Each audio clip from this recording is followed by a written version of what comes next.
Gente amada, o texto aqui é de Atos capítulo 18.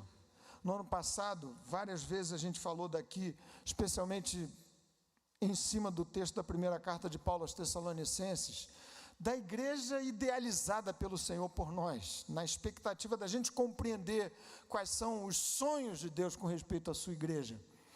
E agora de novo, desde a nossa escola dominical de verão, tivemos aqui uma série de estudos especialíssimos com aqueles nossos convidados que têm vindo aqui nos abençoar com as suas exposições, tratando da reconciliação da cidade onde Deus nos colocou, destes arredores nossos aqui, das nossas vizinhanças, com Cristo, papel essencial que nos foi comissionado, dado por Deus, dado que o Senhor aqui nos colocou, nos tem colocado.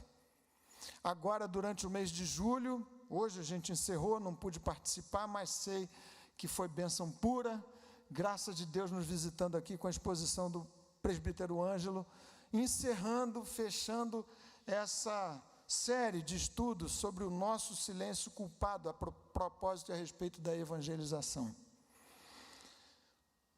E eu gostaria então de, no mesmo tom, na mesma nota, refletir um pouco mais com vocês sobre as características que a Bíblia apresenta de modo muito claro, que tem que ser as marcas de uma igreja que se torne relevante na cidade. Foi assim que, estrategicamente, Paulo saiu de cidade em cidade, plantando igrejas tão fortes, tão pujantes, quanto a igreja de Éfeso.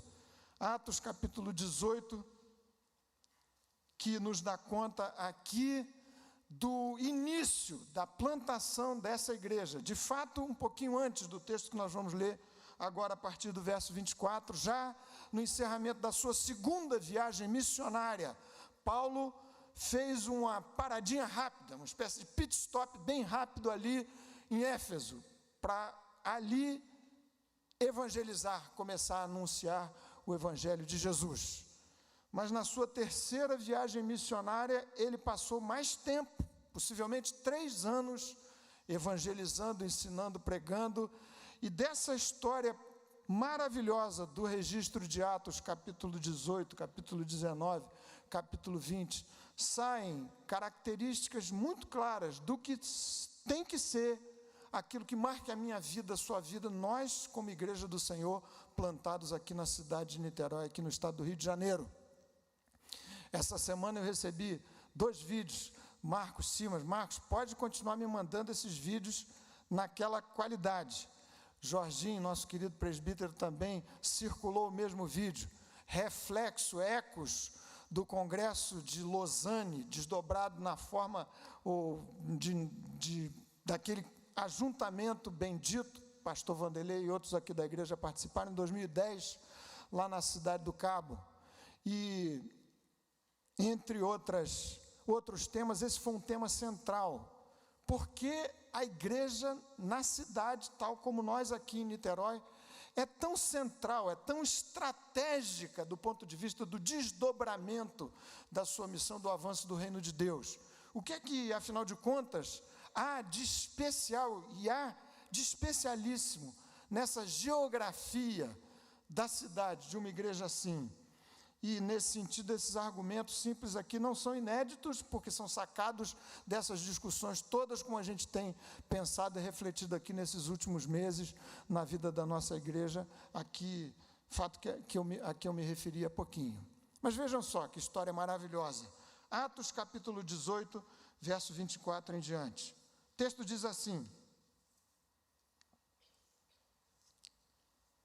nesse meio tempo, chegou a Éfeso um judeu natural de Alexandria, chamado Apolo, homem eloquente e poderoso nas Escrituras. Era ele instruído no caminho do Senhor, e sendo fervoroso de espírito, falava e ensinava com precisão a respeito de Jesus, conhecendo apenas o batismo de João. Então aqui uma referência a esse evangelista chamado Apolo, homem fervoroso, fervente na sua alma, embora ainda meio tosco na sua compreensão doutrinária, de modo que ele só conhecia o batismo de João. Verso 26, ele, pois, começou a falar ousadamente na sinagoga. Ouvindo, porém, Priscila e Áquila, companheiros de missão de Paulo, versículo 3 do mesmo capítulo 18, menciona esse encontro profissional que se deu entre eles.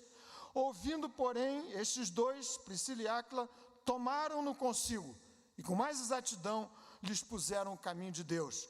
Querendo ele percorrer a Acaia, animaram-no os irmãos, escreveram aos discípulos para o receberem. Tendo chegado, auxiliou muito aqueles que, mediante a graça, haviam crido, porque com grande poder convencia publicamente os judeus, provando por meio das Escrituras que o Cristo é Jesus. E segue-se uma história maravilhosa dos acontecimentos de plantação daquela igreja pelo ministério de Paulo e de alguns outros obreiros, seus amigos, na grande cidade de Éfeso, estratégica cidade de Éfeso. Verso 1, acompanhe comigo, do capítulo 19. Aconteceu que, estando Apolo em Corinto, Paulo, tendo passado pelas regiões mais altas, chegou a Éfeso. E, achando ali alguns discípulos, perguntou-lhes: recebestes porventura o Espírito Santo quando crestes? Ao que lhe responderam: pelo contrário, nem mesmo ouvimos que existe o Espírito Santo. Então Paulo perguntou: em que, pois, fostes batizados? Responderam: no batismo de João. Disse-lhes Paulo: João realizou o batismo de arrependimento, dizendo ao povo que cresce naquele que vinha depois dele, a saber, em Jesus. Eles, tendo ouvido isso, foram batizados em nome do Senhor Jesus. Impondo-lhes Paulo as mãos, veio sobre eles o Espírito Santo, e tanto falavam em línguas como profetizavam. Aquilo que alguns intérpretes batizam de Pentecoste Efésio. Eram ao todo uns 12 homens. Durante 3 meses, Paulo frequentou a sinagoga, onde falava ousadamente, outra vez o mesmo termo, adjetivando o estilo de pregação e a intensidade da evangelização de Paulo, mesmo termo usado no verso 26 do capítulo 18, para se referir à evangelização de Apolo, dissertando e persuadindo com respeito ao reino de Deus, visto que alguns deles se mostravam empedernidos e descrentes, falando mal do caminho. Diante da multidão, Paulo, apartando-se deles, separou os discípulos, passando a discorrer diariamente na escola de Tirano. Durou isto por espaço de 2 anos, dando ensejo a que todos os habitantes da Ásia ouvissem a palavra do Senhor, tanto judeus como gregos. E um pouquinho antes do encerramento desse trecho, verso 18. Muitos dos que creram vieram confessando e denunciando publicamente as suas próprias obras. Também muitos dos que haviam praticado artes mágicas, reunindo seus livros, os queimaram diante de todos. Calculados os seus preços, achou-se que montavam a 50.000 denários. Assim, a palavra do Senhor crescia e prevalecia poderosamente. Que maravilha de história, de plantação eficaz de uma igreja naquela cidade estratégica de Éfeso. E por que Éfeso era uma cidade tão especial? Éfeso, para quem não sabe, era a capital da Ásia Menor, localizada no que hoje a gente sabe ser a Turquia. Uma cidade possivelmente de cerca de 300.000 habitantes, famosa como centro de comércio, de política, de desenvolvimento das artes e também super famosa por conter o que era considerado uma das 7 maravilhas daquele mundo, do mundo antigo. O templo, a grande deusa dos Efésios, Diana, ou Artemis, no grego. Você pode ler o texto todo do capítulo 19 e vai ver que por conta dessa deusa, a Diana dos Efésios, uma grande confusão se estabeleceu naquela cidade. E Paulo usou pelo Espírito de Deus o fato de que se tratava de uma cidade importante, famosa assim. Alguns comentaristas dizem que ela é muito mal comparando uma espécie de Disneylândia desses dias, por conta do fluxo enorme de turistas que vinham especialmente movidos pela curiosidade ou pela devoção, pela adoração à grande Diana dos Efésios, deusa da fertilidade, deusa da lua, e que tinha lá uma história especial de um fenômeno que eles diziam que tinha acabado por gerar toda aquela devoção e toda aquela adoração. Paulo selecionou estrategicamente Éfeso para fazer dali um ponto de difusão do Evangelho. A discussão é simples: por que uma igreja como a nossa, colocada aqui numa cidade como a nossa, Niterói, de quase 500 mil habitantes, é sim super estratégico, ou estratégica do ponto de vista dos planos de Deus quanto ao reino do Senhor, por algumas razões, algumas das quais as mesmas que levaram Paulo a escolher Éfeso, Corinto e outras cidades tão importantes daquele tempo. Uma cidade assim, Niterói, Rio de Janeiro, acaba por ser inapelavelmente o centro de formação, de difusão, uma espécie de caixa de ressonância da cultura do nosso próprio país. Não é que tudo esteja acontecendo aqui, mas existe um ecoar cultural, político, social, que acaba fazendo com que na cidade haja essa difusão especialíssima dos acontecimentos. Então, uma igreja relevante e forte na cidade, da mesma forma, vai funcionar como em Tessalônica, e Paulo diz: vocês funcionaram aí com uma caixa de ressonância do Evangelho, que acabou por se difundir por toda a região da Acaia. Pastor Tim Keller, nesse vídeo que o Marcos passou, ele lembra um fato interessantíssimo, que vale também para a nossa cidade. Eu me lembrei do que se passou conosco aqui tempos atrás, quando a gente começou uma igreja em Maricá, e a gente aqui na igreja, fruto desse trabalho. O argumento é que nas cidades, ou para as cidades, fluem as novas gerações, garotada que mora no interior, que faz a sua formação básica no interior, mas quando se trata de avançar na sua formação cultural, precisa procurar as grandes cidades. E assim que aconteceu com a gente. Durante um bom tempo, a gente começou aqui na Igreja Betânia um trabalho com a Liane Rangel, sua casa, gente dali de Maricá. Em Maricá, a nova congregação cresceu, evangelizou, gente amada, preciosa, ganhou vários para Cristo, mas olha, eles foram crescendo, era juventude, nossa aqui. Vieram todos para cá, para Niterói, para o Rio de Janeiro. E a Igreja Betânia chegou a comprar uma propriedadezinha ali para ter lá uma congregação. Acabamos por doar essa propriedade para uma igreja irmã que já estava instalada lá em Maricá. Não significa dizer que não se deva evangelizar no interior, mas o fato é que Deus nos dá um privilégio especialíssimo, o de nos colocar no centro de formação e de difusão das ondas culturais todas, centro de efervescência política, e se desejamos, como desejamos alcançar com o Evangelho as novas gerações, esse é um lugar maravilhoso para a gente estar, como igreja de Jesus, desde que sejamos uma igreja relevante. Pastor Neuber, na nossa escola bíblica dominical de verão, lembrou aqui alguns fatos que foram bem comentados, dados lá nesse congresso, na cidade do Cabo, na África do Sul, a propósito do aspecto estratégico das igrejas na cidade. 50% da população de todo mundo hoje habita nos centros urbanos, nas grandes cidades. 100 anos atrás, esse percentual era de 3%. Houve uma migração, e tem havido de maneira acelerada uma migração impressionante das pessoas para as grandes cidades.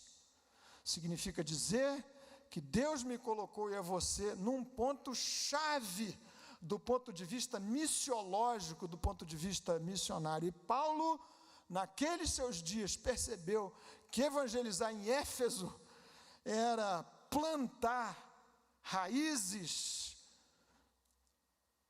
de uma árvore que haveria de crescer de maneira frondosa, maravilhosa, espalhando o evangelho por toda aquela região. Viram aqui, verso 9 do capítulo 19, durante 3 anos ou 2 anos, Paulo evangelizou e o evangelho avançou, de modo que todos naquela região da Ásia Menor ouviram falar de Jesus. Que marcas são essas que saltam aos nossos olhos quando a gente lê essa história preciosa da plantação dessa igreja aqui em Éfeso? Em primeiro lugar, uma marca óbvia. Aliás, uma marca que precisa andar coladinha com outras, são absolutamente indissociáveis e que tem a ver com a raiz, com a essência, com o escopo principal, o completo da nossa missão como servos de Jesus, como igreja de Jesus. Novos nascidos, para vivermos para o louvor da sua glória. Vivermos para a adoração do nosso bendito Senhor. E é isso que estamos fazendo aqui. E é isso porque nossas vidas foram chamadas, no final das contas, você e eu chamados, feitos novos nascidos, para vivermos para a glória do Senhor. Esse propósito supremo das nossas vidas desdobra-se numa missão preciosíssima, que tem o seu alcance tão variado na multiforme graça de Deus. Mas é fácil de você entender. Afinal de contas, para que você e eu existimos e nos reunimos como igreja? Sim, para vivermos para a glória de Deus. Sim, para adorarmos ao nosso Senhor. Mas do ponto de vista missionário, você e eu fomos chamados para falar das boas novas.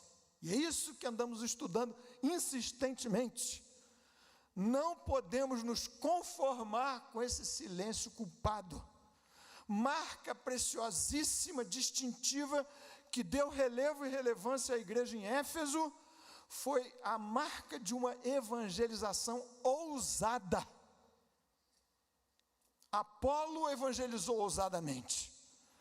Paulo evangelizou ousadamente.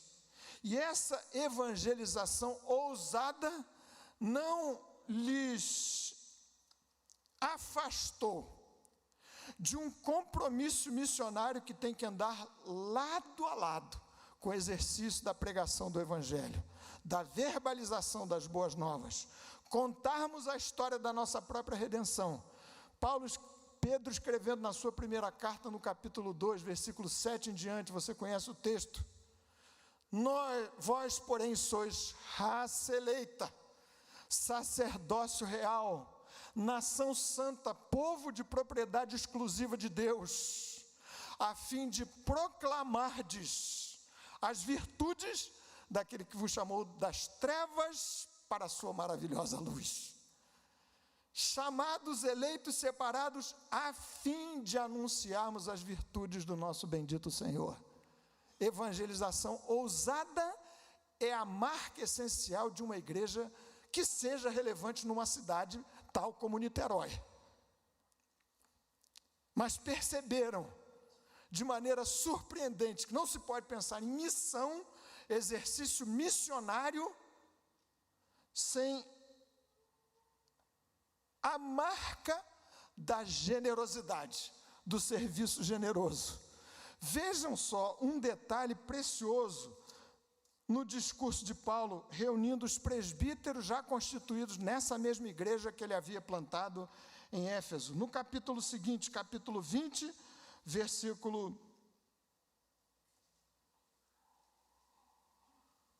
33, 34 e 35.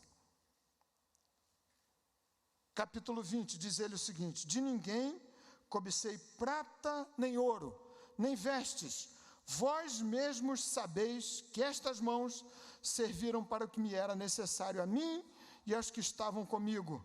Tenho-vos mostrado em tudo que, trabalhando assim, é mister socorrer os necessitados e recordar as palavras do próprio Senhor Jesus, mais bem-aventurado é dar do que receber. Igreja conhecida por uma evangelização ousada e, ao mesmo tempo, por sua alta generosidade. Veja a instrução que Paulo recebeu dos apóstolos constituídos antes dele, Gálatas capítulo 2, versículo 10. Abra, por favor, comigo e veja o que é que o texto diz. Gálatas capítulo 2, verso 10. Ele diz: eu não recebi maiores instruções dos apóstolos, que me encomendaram a graça do Senhor Jesus. Mas vejam o lembrete que os apóstolos fizeram ao missionário, ao evangelista, ao plantador de igrejas Paulo, verso 10 do capítulo 2 de Gálatas, recomendando-nos somente que nos lembrássemos dos pobres, o que também me esforcei por fazer. Interessante, igreja que se torna relevante numa cidade como Niterói tem que ser uma igreja ousada na pregação das boas novas do Evangelho da Salvação, mas ao mesmo tempo tem que ser uma igreja célebre, conhecida, famosa por sua generosidade. Aqui a gente fez hoje mesmo um anúncio reiterado de uma coleta a que a igreja já tem respondido de maneira muito boa, graças a Deus, porque nos tem concedido um coração assim. Mas vejam só, o Hospital Antônio Pedro mandou um recado para uma das nossas irmãs aqui, para a Ana, dizendo: nós precisamos de latas de leite integral. Não foi isso, Ana? Se nós vivêssemos na Suíça, sem nenhum demérito para o nosso país, mas é uma realidade completamente diferente. Esse seria um aviso que soaria absurdo. Lá na Suíça,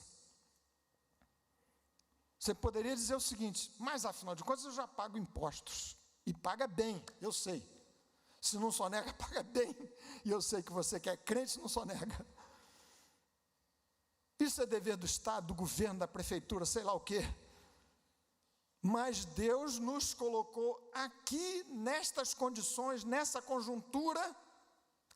Aliás, lembra muito bem o pastor Tim Keller, que justamente nas grandes cidades, para as grandes cidades, afluem movimento migratório do interior para aqui, gente em busca de emprego, de melhores condições de vida.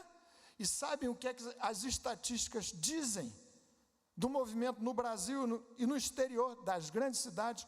1/3 desse pessoal que migra do interior para as grandes cidades acaba morando na periferia, mal, nas favelas. De modo que aqui nós temos uma oportunidade que muito provavelmente numa igreja no interior próspero, como cidades do interior de São Paulo, não teríamos, de abençoar a cidade com um coração generoso, com um serviço missionário que ajunte a pregação do Evangelho de Jesus, uma disposição de generosidade, abençoar a cidade com o seu serviço desprendido. Não é isca para levar alguém a Cristo, é bem mais do que isso. É parte da sua missão, você amando, eu amando, a igreja amando, chorando por essa gente, por essa cidade, dizendo: eu preciso fazer alguma coisa. Já pensaram? A nossa resposta unânime a um apelo tão simples quanto esse: eu comprar uma latinha de leite ninho, somos 700 aqui, a gente pode trazer, e pode até ser de outra marca, para a gente não dizer que estamos... Não, tem que ser ninho mesmo. Eu já ia dizer que você podia, né, sei lá, Nestlé vai ficar feliz da vida. Está certo, a gente ajuda, dá uma força para as finanças da Nestlé. Mas, gente, fácil demais da gente trazer aqui uma montanha de 700 latas de leite ninho, uma coisa tão singela, tão simples, que acaba por ser parte da nossa identidade. Uma igreja que fala de Jesus o tempo todo, gente ousada na evangelização. Viram aqui, você pode ler depois com calma, esse texto é tão rico em detalhes. E no seu discurso, no capítulo 20, aos presbíteros e bispos já constituídos naquela igreja de Éfeso, Paulo diz: vocês sabem que eu insisti na evangelização. Meus irmãos, Paulo trabalhava, e eu não me refiro ao trabalho evangelístico. Durante a sua estada em Éfeso, ele continuou fazendo tendas. E quem estuda melhor esse texto diz que fazia tendas possivelmente de manhã e de noite. E das 11 horas da manhã às 16 horas, das 11 às 4, diariamente por 2 anos, é o que o texto diz, capítulo 19, versículo 9. Paulo, de maneira intensa, alta intensidade na evangelização, árduo trabalho, esforço, conjugado ao exercício da sua profissão, do seu ofício, que provia para si e para alguns outros, evangelizou. Evangelização ousada dá trabalho. Você que é evangelista sabe que não é tarefa simples, fácil. Desde o esforço de vencer sua timidez e entregar um folheto, maneira antiga de evangelizar, mas super eficiente. Quanta gente se convertendo por um folhetinho que recebeu numa cidade assim, folhetinho abençoado, ungido, guardou, deixou ali no fundo da gaveta, lá pelas tantas o Espírito Santo chamou-lhe a atenção para aquelas palavras benditas ali, assim aconteceu. Paulo diz, vocês sabem que eu evangelizei de maneira diversa, primeiro na sinagoga, depois na escola de Tirano, que era uma escola secular, possivelmente ajuntamento das elites. Paulo, bem preparado no evangelho, dissertou, discutiu, tal como Apolo havia feito, convenceu. Queridos irmãos e irmãs, há tanto mais a se fazer nessa cidade. Eu fui pesquisar, fácil de você descobrir, os dados da demografia evangélica aqui da cidade de Niterói, que já mencionei de uma outra vez. São quase 500 mil habitantes, segundo o último censo do IBGE aqui em Niterói. 258 mil desses que responderam à pesquisa do IBGE declaram-se católicos. 20% da nossa cidade é de gente que se declara evangélica. Eu pensei até que seria um pouco mais, perto do percentual do Brasil. Mas sabe quantos declaram-se sem religião, entre os quais ateus e agnósticos? Quase o mesmo percentual. E há 10 anos para trás, o percentual de evangélicos na cidade de Niterói era de cerca de 16%. Sabem como? Mas interessante é que a mesma pesquisa diz que houve um avanço, uma multiplicação das tendências evangélicas nessa cidade. Há 10 anos depois dessa pesquisa que mencionei, na verdade estou mencionando duas, entre uma e outra, uma multiplicidade de novas igrejas evangélicas na cidade de Niterói. E se o crescimento quantitativo foi só de 4% de toda a nossa população, sabe qual é a conclusão a que a gente pode chegar, sem muito esforço? Que o que tem acontecido é migração entre igrejas. É aquilo que a gente popularmente chama de pesca em aquário. Na verdade, um grupo que vai daqui para lá, maravilha, se alguns se colocam melhor naquele aprisco gostosinho, redil santo que Deus reservou para você, está ótimo. Mas isso não faz muito estrago no inferno. O que precisa é que minha evangelização, que a nossa igreja conquiste do inferno gente para Jesus. E como a gente para Jesus a ser conquistado nesse lugar. Graças a Deus, porque tem havido, como não havia na minha juventude aqui em Niterói, tantas opções de boas igrejas evangélicas, mas há muito espaço a ser ganho e conquistado. A gente poderia perfeitamente bem ouvir aquilo que o Espírito Santo segredou nos ouvidos de Paulo quando ele estava em Corinto, debaixo de peso, de pressão, de tribulação. Fica firme, porque tenho muito povo nesta cidade. O Senhor tem muita gente a ser conquistada e ganha nesta cidade de Niterói. E quando a gente diz, eu digo daqui, que uma marca essencial de uma igreja que vai se fazer relevante nesta cidade é a evangelização ousada, acoplada à sua alta generosidade.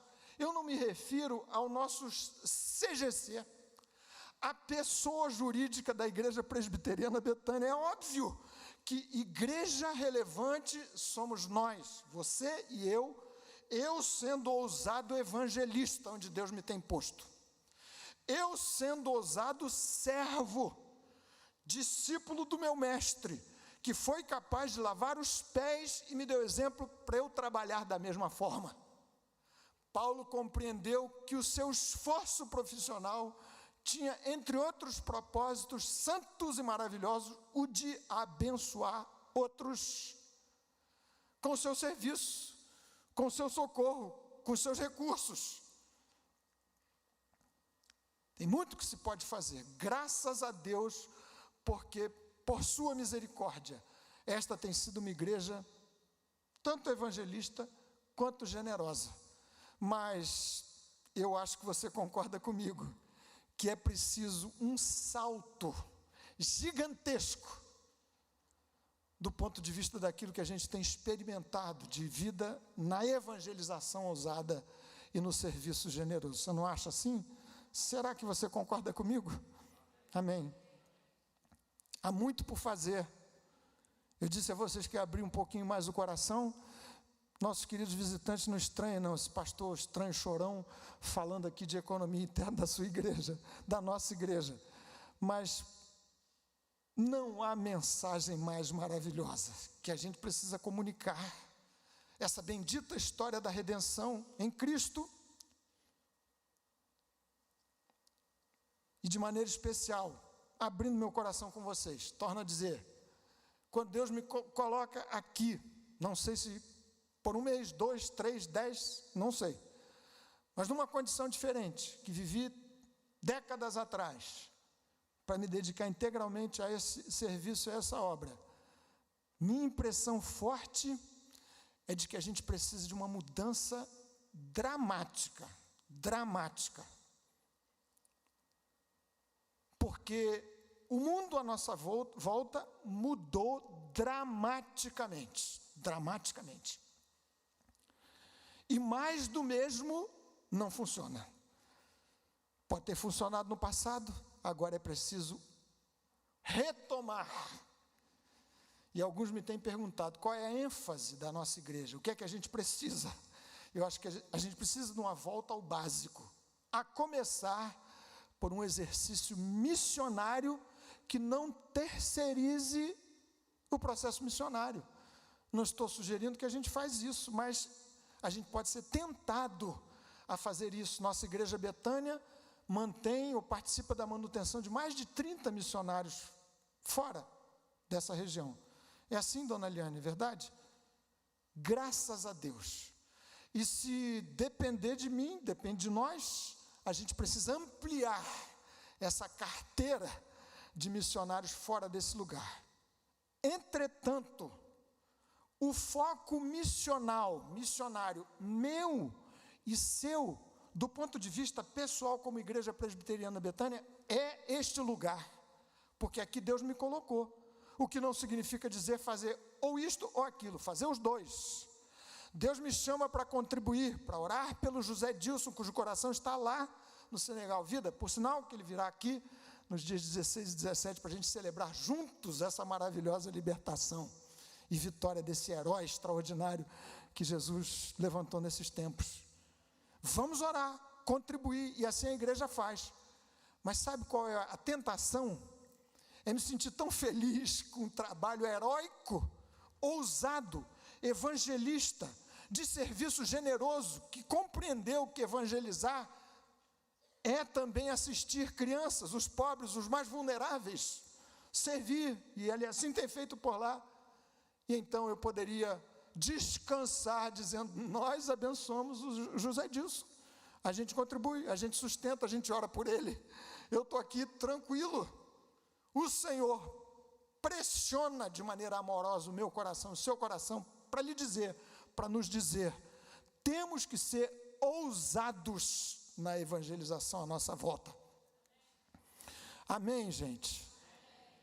Hoje de manhã eu tive um privilégio especial, gostoso. Primeira vez que pude pregar lá na igreja do pastor Paulo Brito, lá na Tijuca. Igrejinha boa, aquecida, né? E terminado o culto, veio um jovem, podia estar aqui na nossa beta, não sei, 16, 17 anos, veio com 2 outros e disse: pastor, eu queria que você conversasse um pouquinho aqui com meu amigo, me dá um trabalho danado. Ele me falou, trabalho enorme lá na escola, e eu não sei muito bem o que dizer para ele, e você que é mais experiente, bem mais, né? Ele deve ter olhado para o meu jeitão assim, décadas a mais da idade dele, você pode conversar com ele? Eu fiquei assim, mas o que eu vou conversar com o garoto? Não sei qual é o problema, não sei. E conversamos um pouquinho, e eu fiquei com o coração feliz, apertado. Depois a gente orou juntos, eram 3, e eles me disseram, nós somos da mesma escola, aqui pertinho, na Tijuca. E eu disse para eles, olha, vocês vão fazer uma chacoalhada, um salseiro nessa sua classe aí de escola. Vocês 3, vivendo por Jesus, vão criar um alvoroço geral nesse lugar, porque Jesus chamou vocês para alguma coisa especial, mais do que para estudar, estudem muito, mas para chacoalhar com essa geração, assim como Deus chamou a vocês, a mim, a nós todos, para fazermos uma evangelização ousada, que envolva alta intensidade, trabalho árduo, diversidade de métodos. Paulo diz no seu discurso no capítulo 20, anunciei publicamente, sinagoga, escola de tirano e também de casa em casa. Além disso, usou e explorou sabiamente das afinidades profissionais, capítulo 18, versículo 3, para encontrar-se com Priscila e Áquila e falar-lhes do Evangelho e discipulá-los, o mesmo que Priscila e Áquila fizeram tempos depois com Apolo. Tanta possibilidade de evangelização, as nossas células estão aqui, e não é um modismo, é uma estratégia que precisa ser cada dia mais bem explorada e aproveitada. Esses dias, conversando com uma irmã, que está bem pertinho aqui de mim, não vou nem dizer quem é, vocês sabem, a irmã que ama missões e tudo, de vez em quando ela vem aqui e dá um recado, não vou dizer para ela não se constranger. Ela me falou tão feliz e tão alegre da reunião que aconteceu nessa semana. Se eu entendi direitinho, eu tenho que dizer, dona Eliane, né, dona Eliane? Dona Eliane não fica constrangida, imagina se vai ficar. O que aconteceu lá nessa semana, quarta-feira de tarde? A hospedeira da célula, se assim entendi bem, fazia aniversário, convidou uma turma enorme, encheu um salão de festas, e dona Eliane pregou o Evangelho. Que maravilha! Quanta chance a gente tem de evangelizar, falar de Jesus, das maneiras mais diversas possíveis, mas você precisa ter no seu coração essa ousadia, se incomodar o tempo todo, se não falamos, se não ajudamos, se não somos generosos, simplesmente do ponto de vista missional e missionário, perdemos a razão de ser.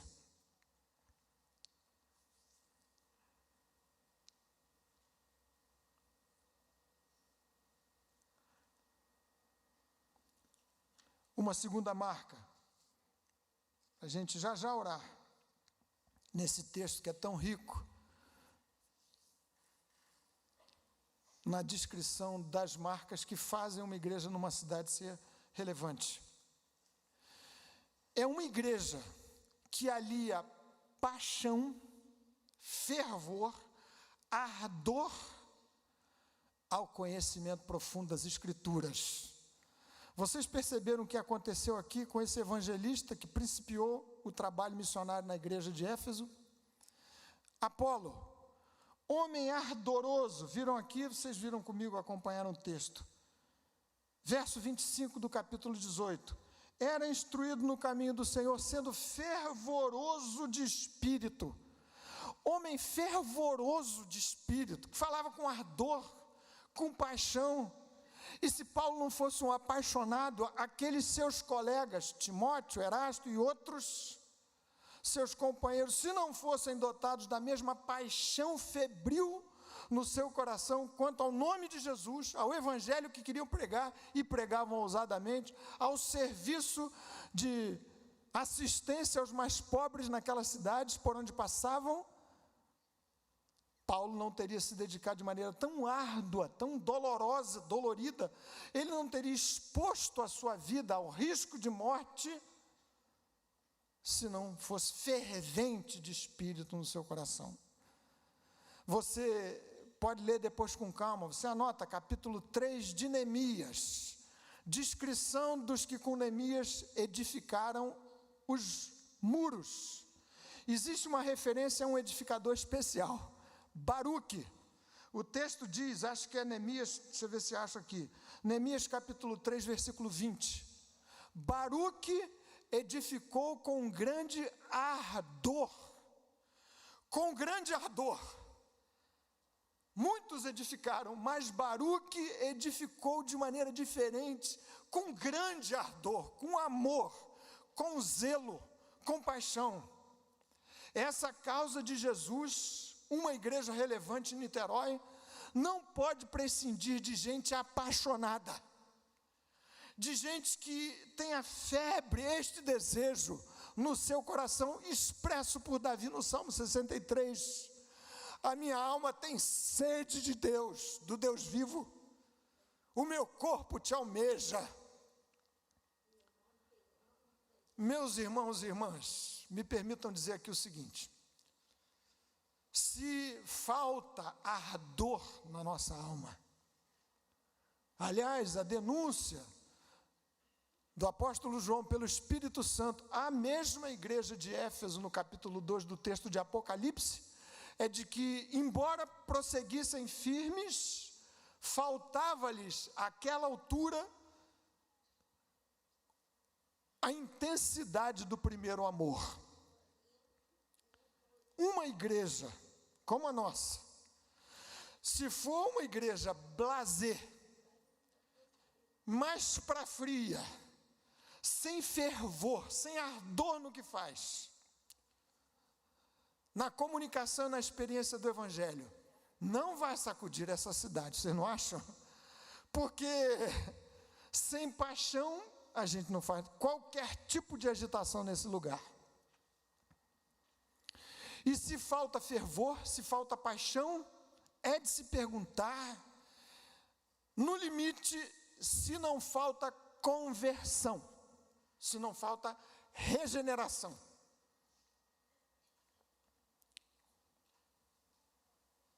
Romanos capítulo 12, versículo 11, diz Paulo: sede fervorosos de espírito servindo ao Senhor. Sede fervorosos de espírito, sede apaixonados de espírito servindo ao Senhor. Desculpem a referência, a ilustração pobre, mas eu ainda estou aqui na cabeça, de vez em quando passa um fantasma aqui de um 7-1, placar, Copa do Mundo, dessas coisas que a gente quer esquecer. Hoje eu passei num ambiente familiar e tudo, e tinha uma bandeirinha do Brasil e uma vuvuzela, sabe aquela coisa que os camelôs andaram vendendo? E eu disse para o meu genrinho: Fabinho, dá conta de sumir com essa vuvuzela daqui e com essa bandeirinha. A bandeira eu acho que ele sumiu, a vuvuzela ele largou para lá. Mas, vocês lembram da discussão, quem acompanhou um pouquinho da Copa do Mundo, da discussão entre torcida brasileira, que cantava nos estádios, eu sou brasileiro, como aquela musiquinha chata, gasta, envelhecida, que não ateia fogo a time nenhum, e o ardor dos hermanos argentinos, aliás, ardor até demais, porque fizeram uma confusão no Rio de Janeiro que só o prefeito Eduardo Paes sabe.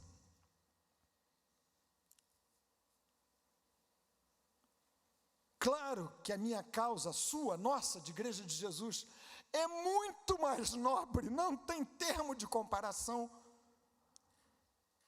com estas causas tão passageiras, tão provisórias, tão frágeis, que se perdem no tempo e na história.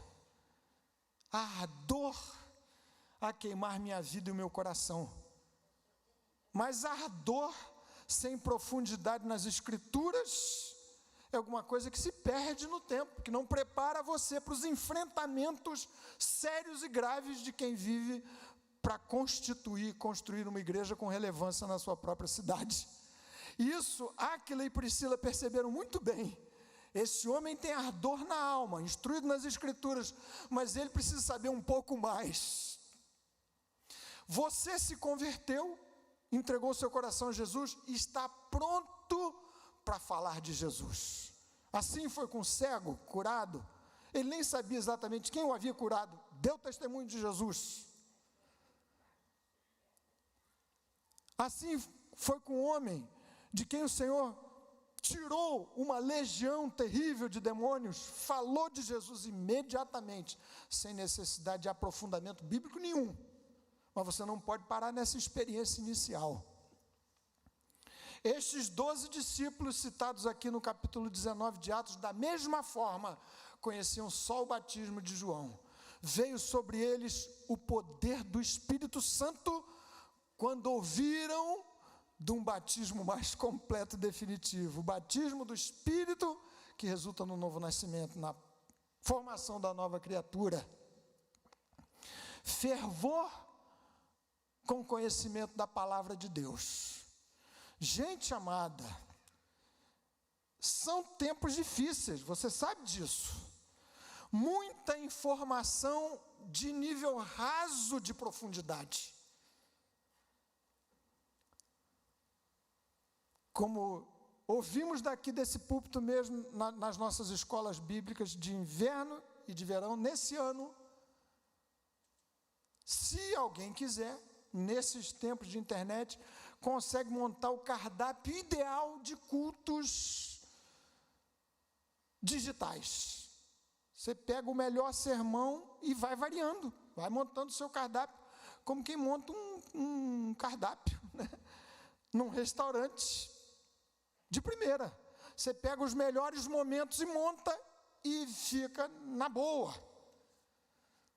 Mas na verdade, o que você precisa e eu preciso, nossa igreja precisa para se tornar relevante, é uma igreja que ferva na sua alma e no seu coração, também por conta da compreensão profunda do que Jesus é, do que Jesus fez. São características, novamente, indissociáveis, que compõem o mesmo todo. Tal como missão é evangelização e serviço, da mesma forma, fervor na alma do crente relevante na cidade, onde quer que ele esteja, é gente que compreende bem as Escrituras e a palavra de Deus. E aqui eu vou encerrar, lembrando da experiência de Lutero. Lutero descobriu a graça, lendo a carta aos Romanos. Esses dias almocei com uma pessoa muito querida, minha, que leu, filho de crente de muito tempo, que leu o comentário de Lutero aos Gálatas. Está ele com a alma em festa por compreender melhor e de maneira mais completa a maravilhosa graça salvadora, redentora do Senhor Jesus. Quem compreende as Escrituras, como aconteceu com estes aqui, recebe a graça do poder do Espírito Santo, não pode ter uma alma fria, sem fervor, sem paixão, sem ardor. Na verdade, para sermos ou retomarmos máxima ousadia na evangelização, altas doses de generosidade no serviço para essa cidade, de sermos uma igreja febrilmente apaixonada por essa bendita causa, igreja que conhece as Escrituras, por isso temos tanto orgulho diante do Senhor, da nossa escola dominical, que precisa melhorar a cada dia, você precisa participar mais, graça de Deus de nos conceder o privilégio de estudar, o que é trabalhoso. E os comentaristas dizem aqui, olha, vejam a igreja que Paulo plantou em Éfeso. Leia a carta aos Efésios para ver a profundidade daquela teologia. Durante 2 anos, Paulo ensinando de 11 às 4 da tarde, falando do Evangelho, ensinando o Evangelho, dizendo, ele diz no capítulo 20, eu apresentei a vocês todo o desígnio de Deus, não é um Evangelho fragmentado, picado, picotado, caricatural, que seleciona porções das Escrituras e não fala de todo o conselho de Deus. Meus queridos irmãos, se assim Deus nos permitir, a gente continua um pouco mais adiante, mas eu queria muitíssimo orar com vocês, antes desses pedidos aqui. Se você desejar, evidentemente, no estabelecimento de um novo compromisso da sua vida como igreja de Jesus, diante de Deus, eu quero estabelecer um compromisso com o Senhor, que eu sei que só a sua graça, fervor na alma, ardência no coração, disposição evangelística e de serviço, profundidade nas Escrituras, só se o Espírito Santo se derramar de novo, abundantemente sobre o nosso coração, sobre a nossa vida. Assim aconteceu com aqueles 12 discípulos de João. Paulo fazia milagres extraordinários no poder do Espírito Santo. Conhecia as Escrituras e era fervente na sua alma. Aí no seu cantinho mesmo, se você quiser orar comigo, eu peço que você ore. Como quem diz, Senhor, Deus nos deu, a mim e a você, o privilégio e a oportunidade de estarmos aqui, nesse lugar, nesse cantinho, para sermos relevantes, do seu jeito, do meu, do nosso, mas não é para a gente passar despercebido aqui nesse lugar, nessa cidade. Também não é para nós nos tornarmos conhecidos pelas excentricidades que a gente promova nesse lugar.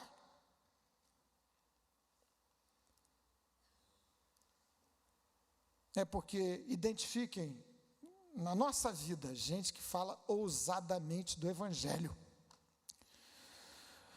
Gente que serve, que abençoa, que se for tirado desse lugar vai prejudicar socialmente essa cidade, essa região. Gente cujo coração e alma fervem de amor por Jesus. Gente que ama as Escrituras, que se empenha em conhecer mais e mais da palavra do Senhor.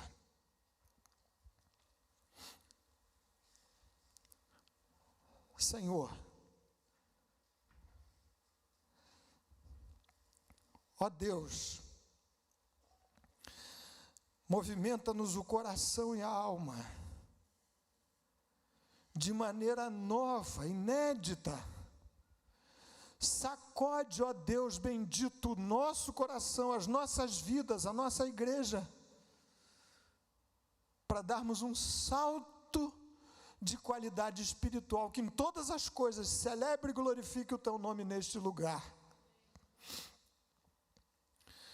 Nenhum de nós sabe se haverá muitos dias para vivermos aqui. O Senhor sabe todas as coisas, se alguns vão mudar de lugar, de cidade. O Senhor sabe todas as coisas. Quanto tempo mais nos é dado viver neste lugar. Mas, ó Jesus bendito, que não percamos um segundo sequer mais, sem cumprirmos de maneira completa, cabal, total, aquilo para o que o Senhor nos chamou e nos colocou aqui neste lugar. Com evangelização ousada e sábia, com o serviço desprendido, ó Deus, desprende o nosso coração na direção dos pobres, dos mais vulneráveis, os quais o Senhor tem colocado batendo a nossa porta. Senhor amado, ateia a fogo as nossas almas, para que a nossa vida ferva de amor por Ti a cada dia, a cada hora. Te suplico que operes assim, clareando diante de nós, abençoando essa igreja, para que seja uma igreja que cada vez mais ame a palavra do Senhor, ame ouvir a Tua voz por meio da palavra de Deus, estude dia a dia, de maneira intensa, de maneira trabalhosa, séria, sábia, as Escrituras, que o Senhor nos prostre de joelhos, em lágrimas, diariamente, noites adentro, quem sabe, vigílias, ouvindo-te os conselhos por meio da bendita palavra inspirada de Deus. Obrigado, Senhor, por tudo, porque o Senhor nos ajuntou nesse lugar. Em nome de Jesus e para o louvor da Tua glória. Amém. Amém.